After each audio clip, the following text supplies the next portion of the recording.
Ya, hadiah mobil pada anaknya Abdul Qadir Jailani atau Dul yang baru berusia 13 tahun berbuntut pada kecelakaan maut lalu lintas yang menewaskan 6 orang. Komisi Perlindungan Anak Indonesia atau KPAI menilai sebagai orang tua Ahmad Dhani bisa terancam penjara 5 tahun karena dianggap lalai dalam mengasuh anak. Menurut KPAI, Dul merupakan korban salah asuh orang tuanya yang tidak memahami bahwa ada hal yang diperbolehkan dan tidak untuk anak-anak, baik secara hukum maupun nilai dan norma seperti memberikan mobil tanpa sopir. Berdasarkan Undang-Undang Perlindungan Anak, Dul merupakan anak yang mendapat perlakuan salah, sementara Ahmad Dhani dapat diancam pidana 5 tahun penjara karena tindakannya menyebabkan anak mengalami sakit atau penderitaan baik fisik, mental, dan emosional. Sementara Dul bisa saja dikenakan pidana karena usianya sudah di atas 12 tahun penjara. Namun semua itu tergantung hasil pemeriksaan pihak kepolisian. Ya, sebetulnya tidak langsung pada konteks kecelakaannya, tapi melihat pada konteks kelalaian. Tindakan abai orang tua yang kemudian mengakibatkan anaknya melakukan sebuah tindakan kejahatan atau pidana. Jadi kita melihat pada konteks bahwa tanggung jawab orang tua yang tidak dijalankan dengan baik. Itu yang diatur dalam pasal 77 yang dikenakan sanksi pidana sampai ancaman 5 tahun. Jadi memang dalam pidana itu tidak ada istilah tindakan pidana yang dibebankan kepada orang lain. Tapi ini bukan konteks pidana itu.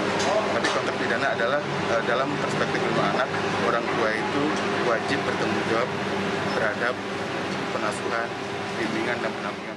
Pengemudi di bawah umur yang terlibat dalam kecelakaan lalu lintas merupakan bukti lemahnya disiplin pengendara dan pengawasan polisi.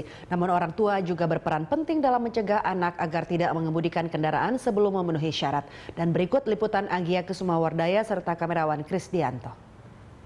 Beberapa hari lalu kita mendapat berita adanya sebuah kecelakaan beruntun yang menewaskan 6 orang serta lainnya luka-luka di Tol Jagorawi.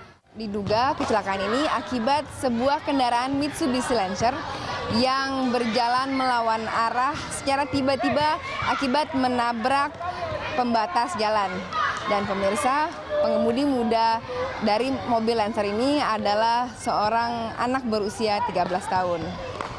Mungkin ada alasannya mengapa SIM hanya diberikan kepada mereka yang berusia di atas 17 tahun. Selain alasan tinggi badan, tapi juga ada pertimbangan lainnya seperti juga kemampuan mengambil keputusan yang bijaksana, cepat, yang umumnya belum dimiliki oleh mereka yang berusia di bawah umur. Anak bungsu dari artis Ahmad Dhani ini mungkin hanyalah satu dari sekian banyak anak yang mendapat bentuk kasih sayang yang menyesatkan dari orang tuanya. Karena memberikan kewenangan yang sepenuhnya kepada buah hatinya untuk mengemudikan kendali di belakang setir. Sedangkan mereka mengetahui bahwa anaknya itu masih belum cukup umur. Pengemudi muda berkeliaran di bawah 17 tahun mungkin bisa jadi adalah karena kelengahan para pendidik. Tapi jelas ada hukum yang tidak ditegakkan di sini. Anggia Kusumawardaya, Krisdianto, Berita 1, Jakarta.